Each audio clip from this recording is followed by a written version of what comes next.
이재명 민주당 후보가 언급한 전직 대통령 전두환 씨의 공과 발언이 논란입니다. 직접 한번 들어보시죠. 전두환도 공과가 병존합니다. 전체적으로 보면 삼저호황을 잘 활용해서 경제가 망가지지 않도록 경제가 제대로 움직일 수 있도록 한 것은 성과인 게 맞습니다. 광주 학살 등 용서받을 수 없는 중대 범죄를 저질렀지만 경제 성과는 인정해야 한다는 이야기인데요. 이 후보의 말을 들으니 얼마 전 사회적 공분을 일으킨 다른 당 후보의 말이 떠오르네요. 전두환 대통령이 군사 쿠데타와 그 5.18만 빼면 그야말로 정치는 잘했다고 얘기하는 분들이 많습니다. 전두환 망언이라는 맹폭에 이른바 개사과 논란까지 일어섰죠. 이재명 후보도 당시에 이렇게 비판했었습니다. 살인 강도 했다는 사실만 빼면 좋은 사람일 수 있습니다. 무슨 말씀을 더 드리겠습니까? 약 2달 만에 전 씨에 대해 상반된 평가를 내놓은 이 후보. 앞서 윤 후보의 말과 어디가 어떻게 다른 걸까요? 여러분이 보시기엔 어떤가요? 예, 첫 주제는 이와 윤의 전두환으로 잡았습니다.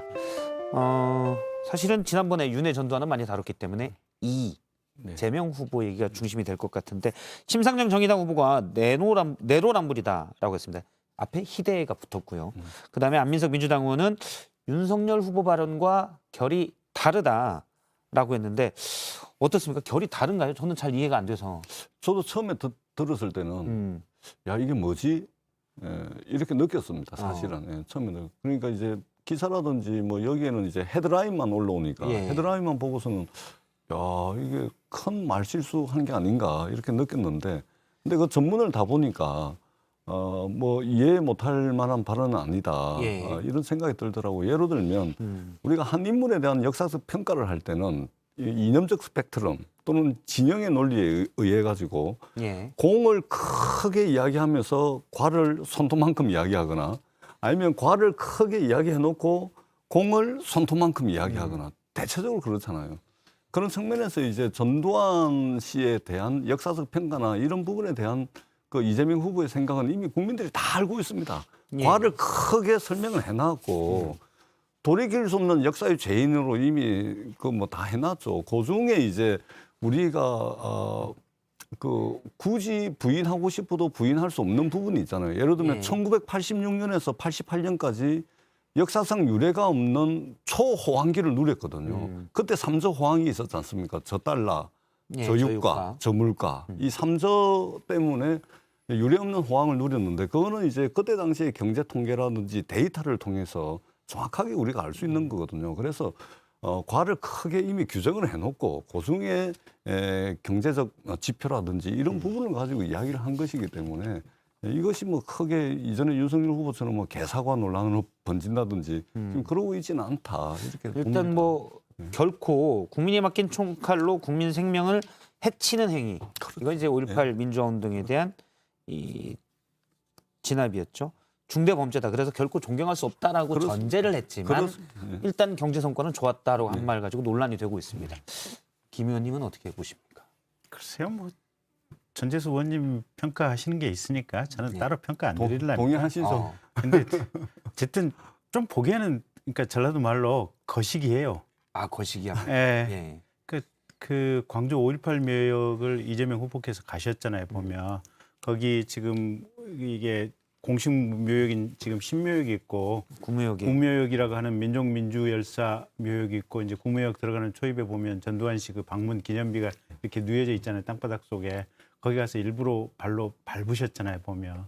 그리고 지난번에 저희 이제 윤석열 후보께서 이제 실언하셨을 때 상당히 격한 어조로 이제 비판을 하셨는데 집단 학살범이라고 했죠. 네. 근데 굳이 왜 그냥 말씀을 꺼냈을까? 그래서 저는 이 자리에서 뭐 이재명 후보에 대해서 뭐 가타부타 뭐 크게 뭐라고 얘기를 안 하겠습니다. 상대 쪽 진영에 있으니까. 근데 어쨌든 전라도 말로 참 거시기하다. 그냥 그 정도 느낌만. 그 거시기를 제가 조금 더 설명을 붙이면 그때는 그래놓고 왜 이제 와서 이른바 윤석열 후보의 전두환 씨 망언에 대해서는 강하게 비판하고 왜 이제 와서 이게 거시기에 일부 해석이 됩니까? 거시기의 넓은 뜻을 제가 해석을 붙인다는 게 가임이 그렇지만. 그러니까 그냥 이 방송을 보고 들으시는 시청자 여러분들께서 알아서 그냥 그 느낌을 받으시라는 거고요. 그러니까 이제 전체적인 맥락은 이런 것 같아요. 보면 그 저희 윤석열 후보도 이제 비슷한 구도 하에서 어쨌든 그때 당시에 이제 많은 비판들이 있었었고, 근데 이재명 후보 같은 경우는 최근에 이제 여러 가지 말들이 보면 지난번에 그 뭐 박근혜 전 대통령에 대해서도 뭐 이게 뭐 술자리 소주하면서 존경하는 했던 그렇게 말했던 의례적 관용적으로 얘기했는데 진짜 그 표현을 썼다고 진짜 존경하는 줄 아느냐부터 시작을 해가지고 말이 달라지는 것들이 지금 너무 많은 횟수가 지금 반복이 되다 보니까 지금 이 전두환 씨에 대한 비판, 이제 전두환 씨에 대한 얘기, 그리고 과거 또 윤석열 후보가 했던 때의 그 당시에 또 이재명 후보가 했던 비판들, 도대체 당신의 머릿속에 무엇이 있습니까? 당신의 머릿속에는 명확한 초점이 있습니까? 그 얘기를 그냥 반문해 보고 싶은 거죠. 네, 그러니까 이제 윤석열 후보의 경우에는 전두환 씨가 정치를 잘했다라고 이야기하는 사람들이 많다. 그러니까 전두환의 정치라는 게 뭡니까? 군사 쿠데타를 통해서 제 나라 국민의 가슴팍에 총을 쏘고 그래서 집단 학살을 하고 그다음에 부정 축제를 일삼아 가지고 죽을 때까지 추징금도 다 안 내고 그리고 숱하게 많은 민주주의를 요구하는 사람들 잡아다가 고문하고 깜빵 보내고 했던 거 아닙니까? 이게 전부 정치죠. 그러니까 윤석열 후보가 이야기했던 전두환 씨는 정치는 잘했다. 잘한 거 하나도 없는 것이죠. 근데 이재명 후보는 저도 뭐 변명은 드리고 싶지 않습니다만 굳이 이제 말씀을 드리자면 이재명 후보는 전두환 씨는 경제는 잘한 부분이 있다. 이거는 이제 1986년에서 88년 사이에 삼저 호황을 등에 업은 사상 유례 없는 호황기 이 부분을 이야기를 한 겁니다. 뭐 그냥 객관적인 통계, 데이터죠. 데이터. 성과를 그냥 얘기했을 뿐이다라는 말씀이죠. 예. 근데 이제 그렇게 말씀하시면 참 이 얘기는 진짜 안 하고 싶은데 안 끼어들고 싶어요. 안 끼어들고 싶은데. 왜냐면 이게 쭉 가다 보면 결국엔 또 개사과가 나올 수 있어서 아무 부담이 좀 될 수도 있죠. 저는 딱 그래서 기사를 보고 이게 이 깊은 전략인가 이런 생각이 좀. 그러니까 지금 제가 말을 하려다가 지금 아니 그때도 그 이제 윤석열 후보 얘기는 그거였어요. 정치를 잘했다고 하는 것이 이제 그 뒤에 부연되는 내용이 뭐였냐면 사람을 잘 뽑아서 인재를 적재적소에 썼다. 그러면서 이제 김재익 씨 이제 뭐 경제 관료 얘기를 했었고 그러면서 경제적인 호황을 이뤄냈다. 그 다음 문장이 그런 내용이었거든요. 보면 인사를 잘했다는 맥락, 인사를 잘했고 강조하려는 맥락이 인사를 통해서 적재적소의 사람을 뽑았었고 그리고 그 사람에게 권한 위임을 했고 그게 경제적인 호황으로 이어졌다. 그게 그 뒷 맥락에 붙어 있는 내용이거든요. 그래서 방금 지금 이재명 후보가 얘기했던 뭐 경제하고 실은 같은 내용이에요 보면. 그래서 그 전재수 위원께서 무슨 전두환에 대해서 윤석열 후보가 무슨 전방위적인 찬양을 전제로 그 발언을 한 것처럼 말씀하시면 그건 조금 과잉된 얘기 아니겠 싶어요. 그러니까 이제 이재명 후보, 그러니까 윤석열 후보가 그 발언을 했을 때는 난리가 났잖아요. 예. 그러니까 그것은 뭐냐면 윤석열 후보가 이 한국 현대사에 대한 이해랄까, 그는 정말 5.18에 대한 이해를 또는 광주 시민들에 대한 이해를 그렇게 할지도 모른다라는 그 전제가 있었기 때문에 난리가 난 겁니다. 그런데 이재명 후보 지금 말씀하신 지 며칠 지났잖아요. 난리 안 나잖아요. 사과하라고 지금 난리 안 나잖아요. 그런 것만 보더라도 이것은 이제 뭐 저도 뭐 더 설명을 드리고 싶지 않지만 정확하게 있는 이제 데이터를 이제 풀어서 이야기하다 보니까 이제 나온 거다. 다만 조금 좀 정제된 이게 좀 이야기는 할 필요가 있겠다. 그런 조금의 아쉬움은 있습니다. 이재명 후보께서 최근에 어쨌든 이제 보수층, 보수 성향을 가진 국민들의 어떤 이제 표를 소구하기 위해서 그러신지 몰라도 지난번에 또 박정희 전 대통령에 대한 얘기도 있었잖아요. 보면 무슨 걸출한 정치인이다. 또 박정희 시대에 뭐 경제 발전 꽤 됐다. 뭐 그런 맥락의 말씀을 하셨던 걸로 기억이 되거든요. 그러니까 전두환 씨에 대한 부분도 저는 같은 맥락이라고 봐요. 근데 이제 뭐 그렇게 얘기할 수는 있겠지만 최소한 상대 후보에 대해서 그렇게 극렬한 비판을 하셨다면 그리고 그게 머릿속에 염두로 남아 있었다면 사실은 조금 다시 표현을 하면 정말 거시기 하다는 거죠, 이게. 당시에 제가 이른바 윤석열 후보가 이제 전두환 씨 관련돼서 평가해서 큰 비난을 받았을 때 김경진 의원님 이 자리에 오셔서 그건 좀 말실수라고 사과가 있을 것이다. 사과를 해야 된다라고 얘기를 했었죠. 일단 처음에 이재명 후보가 그 토요일 날 실곡에서 딱 저렇게 전두환 씨 관련 발언했을 때 전재수 의원님 딱 보시고 어이쿠 이거 예. 다음 주에 또 어떻게 방어하나 걱정이 좀 됐죠. 예, 그런 생각이 들었고 사실은 이제 좀 이야기하는 분들은 이제 잘 모르는데 여기저기 이제 방송에 나가거나 뭐 언론 인터뷰를 할 때 난처한 상황에 이제 처하는 경우들이 있죠. 근데 이제 조금 전에 말씀드린 이제 그런 배경이 있다는 것이고 어떻든 조금 좀 정제된 그런 발언들이 좀 필요하다 이런 이 말씀을 드리고 그리고 이것이 사실은 이재명 후보가 최근에 보이고 있는 이 일정이라든지 메시지 관련한 기조, 전반적인 기조가 이게 이재명 하면은 우리 국민들께서 많은 국민들께서 인정하는 게 일 잘한다. 일을 시작하면 반드시 성과와 실적을 낸다. 그리고 추진력이 참 좋다. 이런 평가를 받고 있는 반면에 역으로 좀 독하다. 너무 고집이 세다. 뭐 이런 평가가 있거든요. 그런 측면에서 조금 더 유연한 리더십, 조금 더 탄력적인 리더십, 조금 더 부드러운 리더십을 보이고자 애를 많이 쓰고 있습니다. 그런 차원에서 아마 이런 이제 조금 좀 선을 넘었다 돌아오는 이런 발언들이 좀 나오는 것 같습니다. 이런 부분들은 우리가 다시 한 번 더 점검을 해야 될 필요가 있다 이렇게 생각합니다. 그러니까 이제 윤석열 선대위 쪽, 국민의힘 쪽에서는 앞서 이제 김경진 의원님이 얘기했지만 도대체 생각이 뭐냐 이런 얘기들을 많이 하거든요. 네, 그래서 조금 전에 제가 말씀드렸듯이 국민들께서 이재명 후보를 좋게 생각하고 긍정적으로 평가하는 부분들이 바로 그겁니다. 추진력 좋다. 옛날에 신천지 사건 터졌을 때 다른 지자체장들과 다르게 현장에 직접 가가지고 진두지휘하고 그다음에 일을 시작하면은 숱하게 많은 실적과 성과를 냈지 않습니까? 공약 이행률이 이재명 후보가 평가한 것이 아니고 매니페스토 본부에서 평가한 기준에 따르더라도 90% 이상의 공약 이행률이 있기 때문에 반면에 이제 좀 부정적 이미지가 너무 독하고 너무 일방통행하는 거 아니냐 이런 비판들이 있고 그리고 그 비판에 대해서 정치인이 당연히 반응을 해야 되는 거죠. 그 반응이 바로 조금 더 유연한 모습, 조금 더 탄력적인 모습 그런 모습을 보이다 보니까 한두 군데서 오해받을 만한 또는 추가 설명이 필요한, 추가 해명이 필요한 그런 메시지들이 좀 나오는 것 같아. 저는 이렇게 이제 보고 있습니다. 이 대목에서 이제 전재수 의원님 말을 맞받아서 이재명 후보님 한 대 때려야죠. 그게 실적을 낸 게 아니고 남의 실적을 빼앗아 갔다. 또는 실적도 아닌 실책을 실적으로 호도하고 과장한다. 이런 평가도 일각에서는 있는 것 같더라고요. 예를 들어서 뭐 이재명은 합니다의 그 성과에 대해서 말씀하시는 건가요? 가령 지금 남양주 시장 그 조광은 시장 그 민주당 당적 가지고 계시지 않습니까? 조광은 시장이 아마 이재명 후보에 대해서 형사 고발까지 한 걸로 알고 있거든요. 여러 가지 법적 소송전까지 하고 있는데 같은 정당 내에서 같은 경기도에 있는 기초지자체장이 대통령 후보에 대해서 그렇게까지 법적 주장을 하는 것은 남양주시장 얘기에 따르면 그 관내에 있는 어떻게 보면 이 계곡에 이 이제 뭐 여러 가지 텐트라든지 음식점 정비하는 것이 사실은 남양주 본래 자기들이 했던 지적인데 이게 경기도 지적이라고 그걸 이 거짓 얘기를 하니까 그 부분 얘기를 했더니 경기도에서 감사가 나오고 직원들을 징계하더라 이러면서 나는 법적 투쟁을 시작했다. 라고 지금 남양주 같은 민주당 그건 이제 사실과 다릅니다. 일단 이제 그런 주장이 있다는 거 지금 하나 얘기 드리겠고요.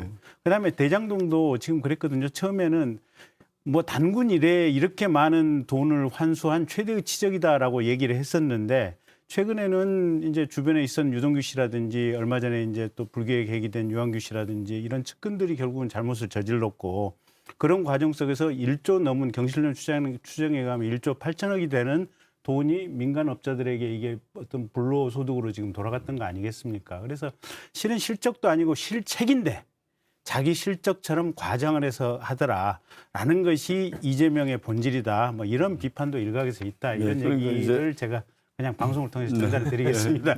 이야기가 이제 다른 길로 좀 들어갔는데요. 그러니까 이거 이재명 후보가 이제 성남시장 8년을 하고 경기도지사 3년을 하면서 11년 동안 이제 공직을 맡았는데 11년 동안 이제 이재명 후보 본인 또는 이재명 후보 캠프에서 공약 이행률을 평가한 것이 아니고 매니페스토 잘 아시잖아요. 국회의원이나 선거 때마다 이제 공약 이행률을 평가하는 매니페스토 본부에서 이제 평가를 한 겁니다. 그리고 이 남양주시에서 계곡 정비 이거는 원조 논란입니다. 그러니까 남양주시에서 제일 먼저 했는데 이재명 지사가 제일 먼저 했다라고 이야기한 적이 있기 때문에 원조 논란이고 남양주시는 남양주에서 했죠. 그런데 이제 이재명 지사가 경기도지사를 할 때 경기도 전역에 한 겁니다. 그러니까 남이 한 걸 뺏어온 것이 아니고 원조 논란이라는 말씀을 드리고 그다음에 청년 면접 수당이라든지 청년 수당이라든지 아이들 교복 문제라든지 그다음에 우리 초중고등학교 아이들에게 그야말로 저 무농약 과일을 공급하는 문제라든지 50가지 가까이 되는 실적들이 있는 겁니다. 이것은 이미 국민들께서 이재명 하면 그래도 조금 독선적으로 보일지는 몰라도 일 잘하고 실적 많이 냈다는 것은 많은 국민들이 인정을 하는 거죠. 그것 때문에 집권 여당의 대선 후보가 된 겁니다. 이것조차 예. 부정을 하면은 이제 안 된다 이 말씀을 드리고 있습니다. 조금 더 쳐도 될까요? 그러면 또 이제 그 얘기는 여기 지금 핵심이 아니어서 알겠어요. 그러니까 이재명이 과연 했느냐 요 얘기인데. 그거는 다 나와 있습니다. 근데 앞서 이제 그 뭐냐 경제 성과, 뭐 50대 경제 성과에 대해서 심상정 정의당 후보는 본인이 당시 공장 생활을 했기 때문에 알고 있는데 그건 노동자들을 쥐어짜서 만든 성과였을 뿐이다라고 이제 얘기를 한 바가 있습니다. 그럼 다른 얘기를 잠깐 하면 계속 이재명 후보가 유연한 기존에 어떻게 보면 일부에서 부정적으로 보는 이미지를 바꾸기 위해서 가는 것들이 있지만 또 한편 또 문재인 정부가 자꾸 차별화하는 모습들을 하는데요. 이번엔 이런 말을 했습니다. 이재명은 다르다라고 하면서 했는데 잠깐 얘기를 들어보겠습니다. 이재명은 문재인도 아니고 윤석열도 아닙니다. 이재명은 이재명입니다. 이재명이 만들 세상은 지금까지와는 다를 겁니다. 예, 이것도 이제 전재수 의원님한테 먼저 물어보면 이재명 후보의 민주당은 문재인 대통령의 민주당과 다릅니까? 다르죠. 아니 생긴 게 똑같습니까? 예. 말투가 똑같습니까? 민주당도 달라지는 틀리죠. 건가요? 그리고 왜냐하면 기본적으로 내년 5월 9일이 되면 5월 10일 날 이제 차기 대통령께서 취임을 하시는데 5월 10일이 되면은 문재인 대통령에서 이재명 대통령으로 바뀝니다. 이것은 이제 단순하게 인물이 바뀌는 것이죠. 그다음에 이제 야당에서 주장하듯이 이제 정권 교체가 있습니다. 이것은 여당인 민주당에서 야당인 국민의힘으로 바뀌는 것이고, 그래서 이재명 후보가 주장하는 것은 뭐냐면 큰 틀에서 문재인 정부의 잘한 부분은 다 개성을 하지만 더 발전적으로 개성을 하겠지만 부족하고 모자란 부분들은 채우고 보태겠다. 그리고 우리 국민들께서 정치권을 바라보면서 가장 크게 한탄하는 부분이 뭐냐면 세상이 참 변하지 않는다. 그리고 그 중에서도 대한민국 정치 정말 지겹도록 지긋지긋하게 변하지 않는다. 바로 이런 한탄이 있거든요. 그렇기 때문에 이재명 후보는 인물의 교체, 단순한 인물의 교체, 그리고 여당에서 야당, 야당에서 여당으로 넘어가는 그런 정권 교체를 넘어가지고 세상 변하지 않는다라는 이 국민들의 한탄에 응답하겠다. 그래서 세상을 교체하겠다, 세상을. 예. 세상을 그동안 교체하려고 하다 보니까 기득권자들의 저항이 엄청 심했잖아요. 근데 이재명 후보가 그동안 걸어왔던 길들을 보면 기득권의 저항이 아무리 강해도 돌파해가지고 추진을 해왔던 그 실적과 성과가 있기 때문에 야당에서 이야기하는 정권 교체, 단순한 임무 교체를 넘어서 변하지 않는 세상을 교체 한번 해보겠다. 이 메시지를 이제 던지는 겁니다.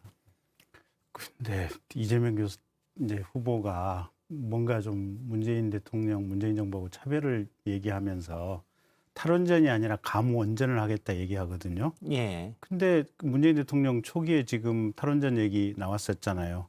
그때는 왜 탈원전 이거 신중하게 해야 됩니다. 감원전으로 해야 됩니다. 그 얘기를 왜 안 했을까요? 그다음에 조국 사태 지금 사과해야 된다. 조국의 강을 건너야 된다라고 지금 이재명 후보께서 얘기를 하고 계시는데, 아니 최소한 그 기소되고 그 시끄러울 와중에 이건 검찰이 차분하게 법원에 압수수색영장을 발부받아서 형사소송법에 정한 절차에 따라 수사를 하고 있으니 이건 차분하게 지켜봐야 됩니다. 그 얘기를 그때는 왜 안 하고 지금 이 시점에 하실까요? 저는 무슨 생각이 드냐면요. 그나마 문재인 대통령은 생각이 좀 틀리거나 방향이 틀리거나 의사결정이 틀린 점은 있지만 사람은 좀 투박한 점은 있었던 것 같아요. 근데 이재명 후보께서는 사람도 투박하지 않아요, 보면. 그러니까 여러 가지 뭐 욕설, 그다음에 여러 가지 구설수, 그다음에 말을 여기서 이랬다가 저기서 저랬다가 이랬다가 저랬다고 하는 그런 태도나 자세들, 이런 부분들을 가지고 보면 이분이 지도자로서 어떤 총체적인 역량을 가지고 있는지 정말 의문이다라는 게 제 생각입니다. 네, 그러니까 이제 그 탈원전 할 때는 이재명 후보가 성남시장 할 때입니다. 기초단체장이 국정과제로 내세운 탈원전을 하는데 거기다 대고 무슨 대통령 후보처럼 그건 안 맞는 거죠. 그러니까 이제 그 한참 전에 것을 끌어다가 지금 이야기하고 있는 것을 비교를 하면서 왜 그때는 이야기 안 했냐 하면은 이게 좀 미스매치가 발생한다는 말씀을 드리고, 그 다음에 우리가 저도 가급적이면 어디 토론 나가가지고 이제 윤석열 후보의 어떤 인격의 문제라든지 품성의 문제라든지 뭐 이런 이야기를 잘 안 하거든요. 근데 우리가 어떻든 대통령을 뽑는 자리입니다. 그리고 개인의 인격을 논할 만큼 대한민국에 지금 정치하는 사람들이 과연 수준 높은 도덕적 품성을 유지하고 있느냐, 저는 그렇지 않다고 봅니다. 그렇기 때문에 개인의 어떤 인격이라든지 품성을 이야기하기보다는 물론 욕설은 안 해야 되겠죠. 그러나 욕설을 하게 되는 그 과정을 보게 되면 결국은 그 불행한 비극적인 어떤 가속사거든요. 그리고 성남시정에 개입하려고 했던 친인척들을 전부 가지치기를 하면서 벌어질 수밖에 없었던 그런 불행한 그 일이고, 물론 욕설은 안 해야 됩니다. 그리고 수시로 사과하고 기회가 있을 때마다 사과를 해야 됩니다.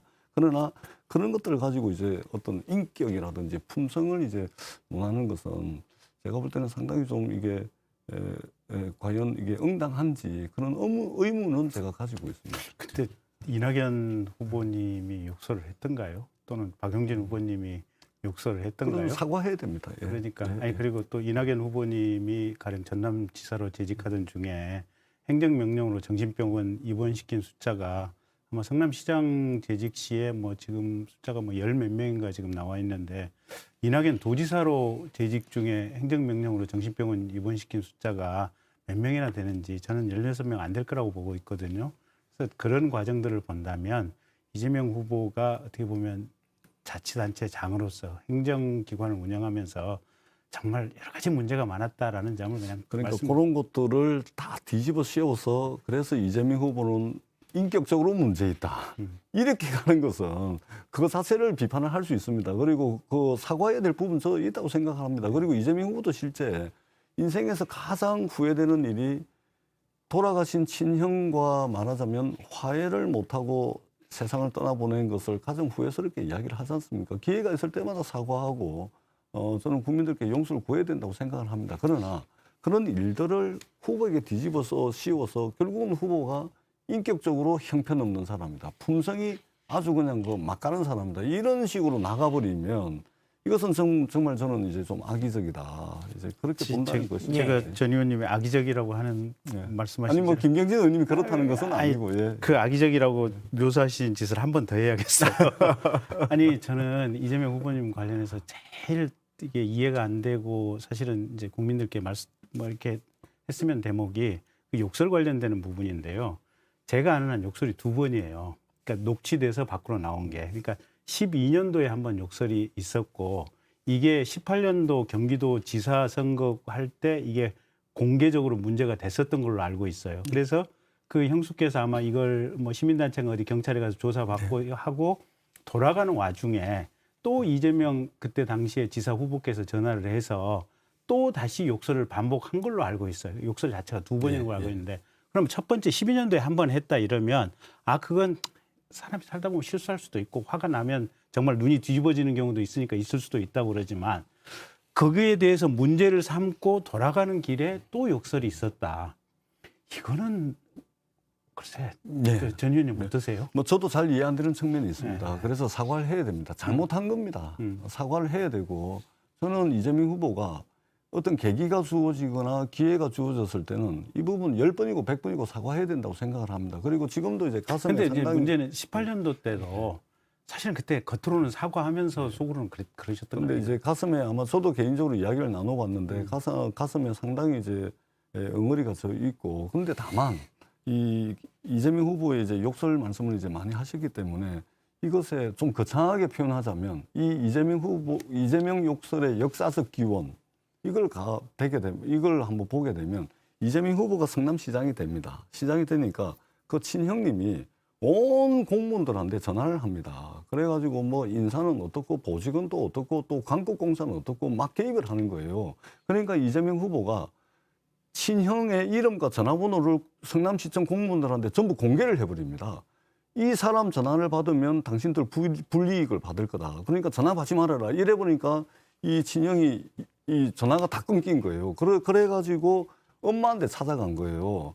동생이라는 녀석이 이런 식으로 조치를 해가지고 나를 지금 이렇게 취급을 한다. 그랬더니 어머니가 그거는 동생 하는 것이 맞는 거다. 왜 시정에 동생이 성남시장 잘하도록 도와주지는 못한 망정 네가 왜 개입하는데? 이래버리니까 이 친형이 어머님한테 맨날 두드리 팹니다. 어머님 맨날 욕하고 그다음에 어머님 집에 불을 지른다 그래가지고 3박 4일, 2박 3일 집에도 못 들어가요. 그러는 와중에 그날은 어머님을 폭행을 했는데 어머님이 응급실에 실려간 거예요. 예. 그래가지고 그 상황에 이제 이재명 후보가 친형한테 전화를 했더니 친형이 전화를 안 받는 겁니다. 그래가지고 형수한테 전화를 해가지고 그 사단이 벌어진 겁니다. 예. 요건 잘못된 거지만 어떻게 보면 성남시정에 친인척들이 개입하지 못하게 하는 그 과정에서 그것을 좀 거칠게 대응을 하다 보니까 이 가족사, 불행한 가족사가 생긴 것이죠. 예. 저부터 뭐 관련 논쟁은 이미 많이 나온 거지만 한 대선 한 달 전쯤에는 또 불꽃 튀는 논쟁이 그분이 되지 않을까 싶기도 한데 어떻든 뭐 일단 잘못된 거 불행한 김경진 일이죠. 의원님이 얘기를 하셨기 때문에 했고요. 오늘까지 이재명 후보가 대구 경북 지역을 방문하는데 오전에 성주의 한 참외 농가를 방문하던 길에 한 남성이 지금 저 장면인데요. 계란을 던져서 맞진 않았습니다. 맞진 않았는데 계란을 던져서 맞을 뻔했다고 합니다. 일부 경호원이 계란이 깨지면서 튄 파편에 맞았고요. 계란을 던진 남성이 이제 얘기를 했는데 왜 사드를 안 빼주냐? 성주에는 사드가 있죠. 왜 사드를 안 빼주냐? 민주당 정권이 한 짓 봐라 이렇게 말했다고 합니다. 이수영 대변인이 일단 이제 계란을 던진 분에 대해서는 선처를 요청할 생각이다 이렇게 얘기를 했다고 하네요. 요것만 짧게 얘기를 잠깐 들어볼까요? 예, 뭐 정치인은 뭐 저도 뭐 선거하다 보면 멱살도 많이 잡히고 예. 많이 잡히나요? 아유 그럼요. 예, 예. 요즘은 이제 많이 좋아졌는데 네. 이전에 제가 첫 출마 15년 전에 첫 출마만 할 때만 하더라도 뭐 와이셔츠 단추도 몇 개 이제 뜯겨 달라고 명함 드리면 명함 찢어가지고 얼굴에 던져버리고 그렇다 그래서 그분의 어떤 뭐 사법적 처벌을 요구한다거나 그런 예. 경우는 없습니다. 저는 뭐 당연히 선처를 해야 된다고 보고 예. 이 민주당이 아픈 부분입니다. 이 사드 문제는 그냥 이제 막 해결을 할 수가 없는 문제고 이게 한미 사이의 문제도 있고 상당히 복잡한 국제 정치적 정세와 연결이 돼 있기 때문에 좀 신중해야 된다는 측면에서 좀 아쉽긴 합니다. 예, 알겠습니다. 그러면 첫 번째 주제 이재명 후보 관련된 얘기는 전두환 씨 얘기는 여기까지 양측의 얘기를 들었고요.